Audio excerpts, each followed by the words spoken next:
সেজদার রাতও ভোর হয়, নেশার রাতও ভোর হয়। হ্যাঁ, আজ রাত যে যুবক আল্লাহকে সেজদা দেয় তারও ভোর হয়, যে মদের নেশায় পড়ে থাকে তারও কি হয়ে যায়, ভোর হয়। স্বার্থপর এই দুনিয়া যুবক, নওজওয়ান মনে রাখো, স্বার্থপর এই দুনিয়া, কারো কথা মনে রাখে না, কারো জন্য থেমে থাকে না। আমি এই পরশুদিন দেখছি, গতকালকের আগের দিন সকাল 6:30 বাজে আমি আমার বাজারে, ময়নামতি সাবের বাজার, ওইখানে দেখছি একটা হাইয়েস্ট গাড়ি একটা ট্রাকের মুখোমুখি হইয়া, হাইয়েস্ট গাড়িটার ড্রাইভারটা জাগাত তারে বাইরে করছে টাইম না হেসরাইয়া, কিছুক্ষণের মধ্যে লোকটা মারা গেছে।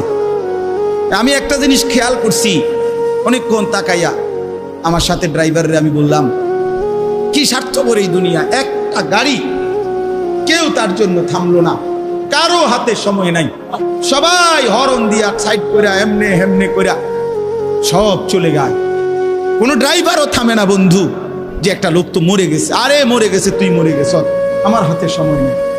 এই জন্য স্বার্থপর এই দুনিয়া, বড় স্বার্থপর, হয় কারো জন্য থামে না, কারো কথা অপেক্ষা করে না, চলতে তোমার কথা কেউ মনে রাখবে না। তুমি যদি নষ্ট হয়ে যাও, তুমি যদি কবরে আযাব হয়, তোমার যদি জাহান্নামের আগুন তোমারে পুড়তে হয়, আল্লাহর কসম বন্ধু, তোমার পতন তুমি করে দিলা, নিজেরে নষ্ট তুমি করে দিলা, শেষ পর্যন্ত দেখবা কেউ তোমার কথা মনে রাখবে না। এই পৃথিবী ধোঁকা, ধোঁকা। চলো এই জন্য আল্লাহর দিকে ফিরে আসি।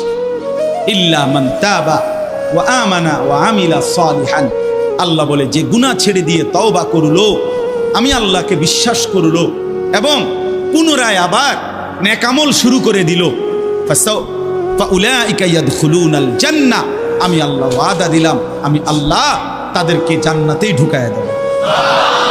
ওয়ালা ইউজলামুনা শাইআ, কোনো জুলুম করা হবে না এক বিন্দু, অর্থাৎ পেছনের গুনার জন্য আমি লজ্জা দেব না, বরং তওবা করার কারণে, ফিরে আসার কারণে, নতুন করে আবার নামাজ সেজদা বন্দিগি পাক পবিত্র জীবন চলার কারণে এখন থেকে নিয়ে বাকি জিন্দেগির আমলের বরকতে জান্নাত দিয়ে দেব। এই জন্য প্রিয় সন্তান, প্রিয় কিশোর, নওজোয়ান, যুবক, চলো ইনশাআল্লাহ বদলাইবার সিদ্ধান্ত নেই। সবাই এই পরিমাণ শাহওয়াত, এই পরিমাণ অবৈধ কামনা বাসনা, নারী ছবি অশ্লীলতা বেহায়াপনাতে মাতাল হয়ে গেছে বন্ধু, চারিদিকে, সমাজের চারিদিকে। হজ্জের সফরে ছিলাম, যে কয়দিন যাই খোঁজ খবর নিছি, দেশের খবর একটাই, হত্যা, খুন, ধর্ষণ, নারী নির্যাতন। আর সবচেয়ে আশ্চর্যের কথা হলো, আমি মনে আমার এই ছোট্ট হায়াতে গত 30 বছরে আমি যে কথাটা এতবার শুনি নাই, গত 2 মাসে বারবারই শুনি চারিদিকে পরকিয়া। এটা এই পরিমাণ সমাজে বেড়ে গেছে, অসভ্যতা, যে স্বামী থাকতো নারী অন্য পুরুষের প্রতি আসক্ত, স্ত্রী থাকতো ওই জানোয়ার অন্য নারীতে আসক্ত, এটা খুব বেশি পরিমাণ বেড়ে যাচ্ছে, যার কারণে আপনজনকে হত্যা করতে পর্যন্ত লজ্জিত হচ্ছে না। এর চাইতে বড় আশ্চর্য, আশ্চর্য বাংলাদেশে এর চাইতে বড়, এর চাইতে দুর্ধর্ষ হত্যার ঘটনাও 2 দিনে কি হয়ে যায় খবর বোঝা যায়, কিন্তু এখানে কেন বোঝা যাচ্ছে না? বোঝা যাচ্ছে এটা স্পষ্ট, আপনজনের এটা ধামাচাপা দেওয়ার জন্য সব রকমের প্রসেসিং করা হচ্ছে, সব প্রসেসিং করা হচ্ছে। অসহায় ইমাম মুয়াজ্জিনকে বেইজ্জতি কেউ করতে পারে নাই, কোন আলেমে দ্বীন ইনশাআল্লাহ বেইজ্জতি হবেও না ইনশাআল্লাহ। মনে রাখে, মনে রাখে। গতকালকে রাত্রেও আমাদের কুমিল্লায় গত 3 মাস আগে একজন আলেমে দ্বীনকে একজন প্রিন্সিপাল বেইজ্জতি করছিল, অপমান করে সামান্য অজুহাতে মসজিদ থেকে বিদায় করে দিছিল। ওই কলেজের ছেলেরা গতকালকে রাত্রে ওই মসজিদের ভিতরে ঢুকাইয়া 9 ঘন্টা আটকাইয়া তারে, তার হাতে ছাত্রদের উপস্থিতিতে তারে পদত্যাগ পত্র দিয়া ঘাট ধরে কলেজ থেকে বের করে দিছে। আল্লাহ তাআলা বেইজ্জতি করে দেখায় দিছে। ছাত্ররা বলছে, স্যার সই দেন, আপনারে 50 টাকা দিব। মানে 50 টাকা, 100 টাকার লোভ সামলাইতে পারেন নাই, নেন পদত্যাগপত্র সই দেন। এই জন্য দোস্ত, নারীর আসক্তি, জিনা, বেবিচার, পরকীয়া, অসভ্যতা, যুবক ভাই তোমরা বাঁচতে হবে। নওজওয়ান, আল্লাহ যদি হায়াত দেয় তোমরে, আগামী সময়টা তোমরা তো পৃথিবীতে থাকতে হবে। এই সমাজ, এই দেশ তো আলাদা করতে পারতা না, তুমি তো এই জমিন ছেড়ে দিতে পারতা না বন্ধু। সম্পদ যদি হয়, তোমরা সব ছেলে তো একসাথে চাঁদের দেশে যাইতে পারতা না, আরেকখানে যাইতে পারতা না। এই সমাজ নিয়ে বাঁচতে হবে, এই দেশ, এই মাটি, এই এলাকা নিয়ে তো তোমাদেরকে বাঁচতে হবে ভাইয়া। তাহলে এই সমাজ যদি তোমরা এভাবে নষ্ট করে দাও, তোমরা যদি সবাই বেনামাজি হয়ে যাও, নারী, ছবি, মোবাইলের অস্থির দৃশ্য ছাড়া যদি তোমাদের রাত না কাটে, দিন না কাটে, আগামী 20 বছর তোমরা সমাজ, তোমার অঞ্চল, তোমার ঘর পরিবার নিরাপদ থাকবে কেমনে? বাঁচবা কেমনে? চলবা কেমনে? চলবা কেমনে বলো ভাইয়া? 9 বছরের বাচ্চা মেয়ে যদি নিরাপত্তা না পায়, আমার সমাজ কি পরিমাণ অশান্ত হয়ে গেছে। হ্যাঁ, কেমনে বাঁচবা ভাই? তোমারও তো বোন আছে, তোমারও তো ছোট্ট বোন আছে, তোমারও তো ছোট বোন আছে, তোমার বোনেরও তো নিরাপত্তা দরকার। তুমি তো এই সমাজ থেকেই, এই পৃথিবী থেকেই কোনো না কোনো নারীকে বিয়ে করবা, তারও তো চরিত্রের পবিত্রতা দরকার, দরকার না? তো কেমনে মিলবে ভাইয়া? কেমনে মিলবে? সবাই যদি এমন চরিত্রহীন হয়ে যাও, নারী ছাড়া, ছবি ছাড়া, মোবাইল ছাড়া, উলঙ্গ দৃশ্য দেখা ছাড়া তোমাদের রাত কাটে না, দিন কাটে না, আমার সন্তানরা কেমনে আগামীর পৃথিবীতে তোমরা বাঁচবা ভাইয়া বলো? তোমাদের অনেক ছেলের চেহারা দেখলেই তো বোঝা যায় কতদিন হয় নামাজ পড়ে, কতদিন হয় মালিকরে একটা সেজদা দাও। চুল নিয়ে এত ব্যস্ত হয়ে গেলা কেন? চুলের ফ্যাশনের উপরে এত অস্থির হইলা কেন? কে দেখে তোমার চুল? কীর্ত দেখে? কারে দেখাও এসব চুল? মানুষের আর কাজ নাই, মানুষই বুঝি বইয়া বইয়া তোমার চুল দেখবে। তুমি যে সারাদিন চুল নিয়ে ব্যস্ত, শরীর পূজা, দেহের পূজা এভাবে করছো কেন? সারাক্ষণ বুঝি এই শরীর, এই দেহ, এটা নিয়েই ব্যস্ত হয়ে গেলা। সারাক্ষণ একটা নারী বুঝি, একটা নারী, একটা ছবি, একটা বেড়ি, একটা উলঙ্গ দৃশ্য, এর জন্যই পৃথিবীতে আসা। এই রাত দিন বুঝি মোবাইলে দেখবা, ছবি দেখবা, নারী দেখবা, সারাদিন বুঝি নারীর জন্যই পৃথিবীতে আসা। তোমার আর কাম নাই, আর কোনো উদ্দেশ্য নাই দোস্ত আমার। ঠিক হলো না, ঠিক করলা না ভাইয়া, ভালো করলাম। অর্থাৎ যারা নামাজ পড়ে না, আল্লাযীনা তারাকুস সালাহ, টোটালি নামাজ যারা ছেড়ে দিছে, তারা প্রজন্মের উত্তম তো না, নিকৃষ্ট না, তারা কোনো জেনারেশনে না, তারা কোনো মানুষে না, তারা কোনো কিচ্ছু না, এর কোনো গণাতে ধরে নাই। ওই প্রথমেই বাদ গণাত করছে, অরে নিকৃষ্ট হিসেবে বলতে চাইছে আল্লাহ এখানে যারা তাদের নামাজকে নষ্ট করে দেয়। তাফসীরের মধ্যে লিখছে নামাজ নষ্ট করে দেয় মানে কি? 1 নাম্বার, যে ব্যক্তি নামাজকে যথাসময়ে আদায় করে না, ইউআখিরুনাস সালাহ, তাখির করে, নামাজ সবসময় দেরিতে পড়ে। নামাজ সবসময় কখন পড়ে? দেরিতে পড়ে। আল্লাহ তাআলা বলছেন ওরা ওই সমাজের নিকৃষ্ট মানুষ। ফাওয়াইলুল লিল মুসাল্লিন আল্লাযীনা হুম আন সালাতিহিম সাহুন।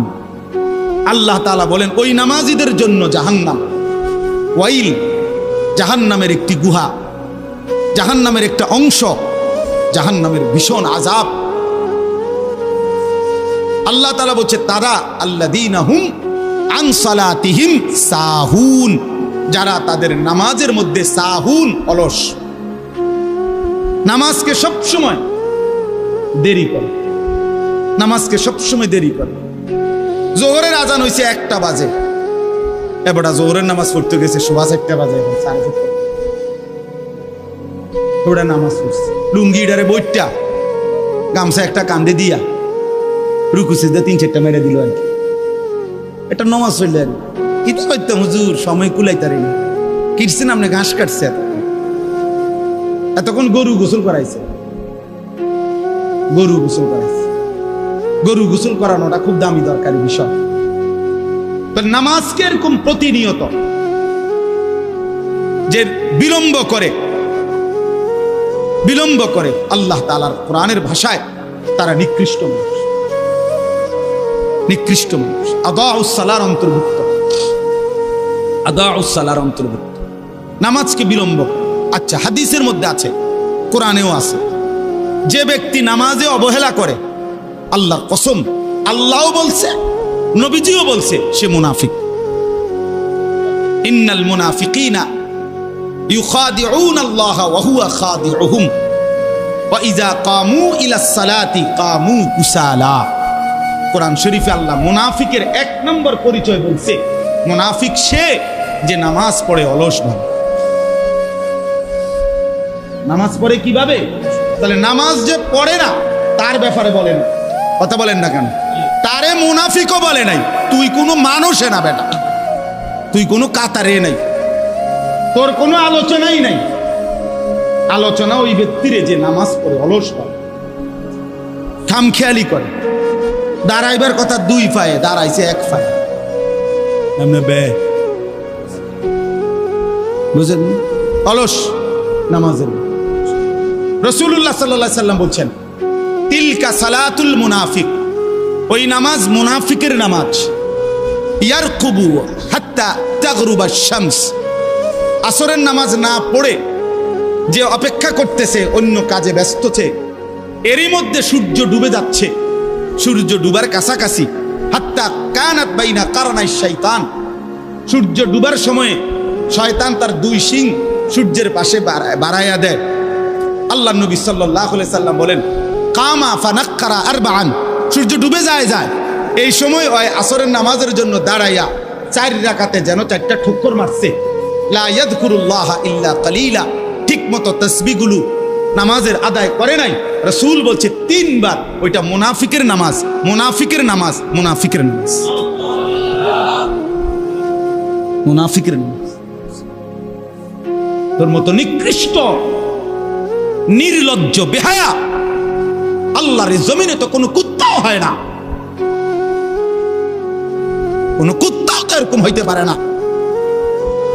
কুত্তাও যদি আল্লাহ তাআলা সেজদার হুকুম দিত তো সে দিত, তাকে তো আল্লাহ সেজদার হুকুম দেয় নাই, এই জন্য সে সেজদা দেয় না। তুমি নাফরমানের তো আল্লাহ সেজদার হুকুম দিছিল, দিলা না কেন? তোমার তুলনা তো জানোয়ারের সাথেও হয় না। এই জন্য তো আল্লাহ বলছে বালহুম আদাল, ওই জানোয়ারের চাইতে নিকৃষ্ট। ওর উদাহরণ নাই, ওর তুলনা কুকুরের সাথেও না, ওর তুলনা শুকরের সাথেও না। আল্লাহর কোন সৃষ্টির অন্তর্ভুক্ত না। বলো মিয়া, এত বিবেকহীন কেমনে হইলা? আফা হাসিবতুম আন্নামা খালাকনাকুম আবাসান, কি ভেবেছো বান্দা আমি তোমাকে অনর্থক বানিয়েছি? তোমাকে আমি একদিন, আমি আল্লাহ 1 সেকেন্ডে চাইলে পারি, কুন ফায়াকুন, আমি হও বললেই হয়ে যায়। সেই আমি 9 মাস কেন লাগাইলাম? 9 মাস লাগাইলাম। আরে বলো কি বান্দা, নিজ হাতে খালাকতুহু বিয়াদিয়া, আল্লাহ বলেন আমি আমার নিজ কুদরতি হাতে আমার বান্দাকে আমি বানাইছি, আমি বানাইছি। বড় যত্ন করে 1 ফোঁটা নাপাক পানির মধ্যে এত চমৎকার ডিজাইন পৃথিবীর কেউ কল্পনাও করতে পারে না। ইন্না খালাকনাল ইনসানা মিন নুতফাতিন আমশাজ, বীর্যের 1 ফোঁটা থেকে আমি আল্লাহ তাআলা মানুষকে বানিয়েছি। এত সুন্দর চমৎকার নাক কান ডিজাইন। কোন পানির 1 ফোঁটার উপরে, 1 ফোঁটা পানির মধ্যে কেউ কোনো ডিজাইন করুক, কি দিয়ে করবে? পানির উপরে ডিজাইন করে কেমনে? আবার রব্বুল আলামিন বলে সেই পানির নাপাক ফোঁটা দুর্গন্ধযুক্ত, আমি তার মধ্যে এমন সুন্দর একটা ডিজাইন করেছি।